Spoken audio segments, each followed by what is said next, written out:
श्री राम समर्थ। 32वां सर्ग।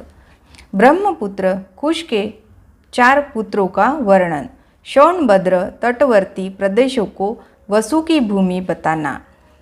कुश नाभ की 100 कन्याओं का वायु के कोप से कुब्जा होना। विश्वामित्र जी कहते हैं, श्री राम पूर्व काल में कुश नाम से प्रसिद्ध एक महातेजस्वी राजा हो गए हैं। वे साक्षात ब्रह्मा जी के पुत्र थे। उनका प्रत्येक व्रत एवं संकल्प बिना किसी क्लेश या कठिनाई के ही पूर्ण होता था। वे धर्म के ज्ञाता, सत्पुरुषों का आदर करने वाले और महान थे।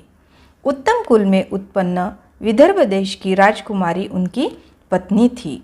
उनके गर्भ से उन महात्मा नरेश ने 4 पुत्र उत्पन्न किए जो उन्हीं के समान थे।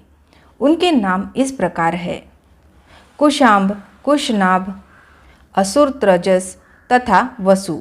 ये सब के सब तेजस्वी तथा महान उत्साही थे।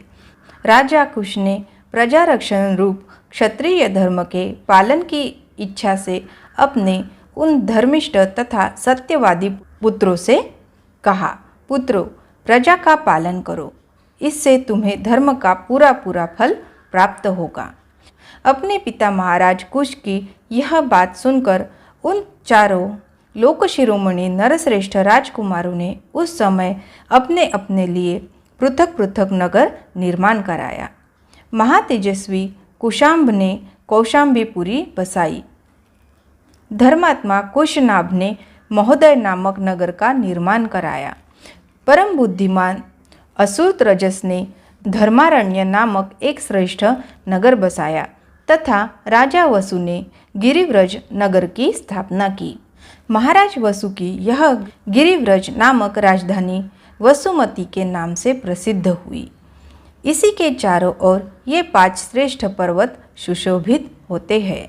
यह रमणीय नदी दक्षिण पश्चिम की ओर से बहती हुई मगध देश में आई है, इसलिए यहाँ सुमादगी नाम से विख्यात हुई है। यह इन 5 श्रेष्ठ पर्वतों के बीच में माला की भांति सुशोभित हो रही है। श्री राम, इस प्रकार मागधी नाम से प्रसिद्ध हुई यह सोन नदी पूर्वोक्त महात्मा वसु से संबंध रखती है। यह दक्षिण पश्चिम से आकर पूर्वोत्तर दिशा की ओर प्रवाहित हुई है। इसके दोनों तटों पर सुंदर क्षेत्र है, अतः यह सदा सस्यमालाओं से अलंकृत रहती है।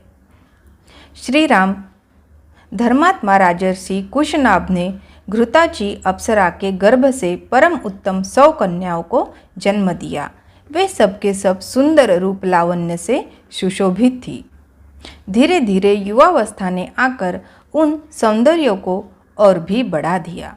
एक दिन वस्त्र और आभूषणों से विभूषित हो वे सभी राजकन्याएं उद्यान भूमि में आकर वर्षा ऋतु में प्रकाशित होने वाली विद्युन्मालाओं के भांति शोभा पाने लगी।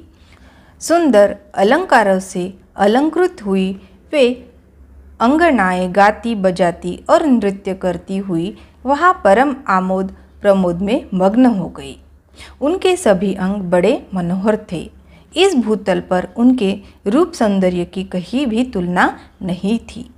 उस उद्यान में आकर वे बादलों की ओट में कुछ कुछ छिपी हुई तारिकाओं के समान शोभा पा रही थी। उस समय उत्तम गुणों से संपन्न तथा रूप और यौवन से सुशोभित उन सब राजकन्याओं को देखकर सर्वस्वरूप वायु देवताओं ने उनसे इस प्रकार कहा, सुंदरियों, मैं तुम सबको अपनी प्रियसी के रूप में प्राप्त करना चाहता हूँ। तुम सब मेरी भार्याएं बनोगी। अब मनुष्य भाव का त्याग करो और मुझे अंगीकार करके देवांगनाओं की भांति दीर्घ आयु प्राप्त कर लो। अनायास ही महान कर्म करने वाले वायु देवता का यह कथन सुनकर वे 100 कन्याएं अवहेलनापूर्वक हंसकर बोली, सूर्यश्रेष्ठ, आप प्राणवायु के रूप में समस्त प्राणियों के भीतर विचरते हैं। हम सब बहनें आपके अनुपम प्रभाव को भी जानती है। ऐसी दशा में यह अनुचित प्रस्ताव करके आप हमारा अपमान किस लिए कर रहे हैं? देव शिरोमणे, हम सब की सब राजर्षि कुशनाभ की कन्याएं हैं। देवता होने पर भी आपको शाप देकर वायुपद से भ्रष्ट कर सकती है, किंतु ऐसा करना नहीं चाहती, क्योंकि हम अपने तप को सुरक्षित रखती है। दुर्मते, वह समय कभी न आवे जबकि हम अपने सत्यवादी पिता की अवहेलना करके कामवश या अत्यंत अधर्मपूर्वक स्वयं ही वर ढूंढने लगे। हम लोगों पर हमारे पिताजी का प्रभुत्व है, वे हमारे लिए सर्वश्रेष्ठ देवता है। पिताजी हमें जिसके हाथ में दे देंगे वही हमारा पति होगा। उनकी यह बात सुनकर वायुदेव अत्यंत कुपित हो उठे। उन ऐश्वर्यशाली प्रभु ने उनके भीतर प्रविष्ट हो सब अंगों को मोड़कर टेढ़ा कर दिया। शरीर मुड़ जाने के कारण वे कुबड़ी हो गई। उनकी आकृति मुट्ठी बंधे हुए एक हाथ के बराबर हो गई। वे भय से व्याकुल हो उठी।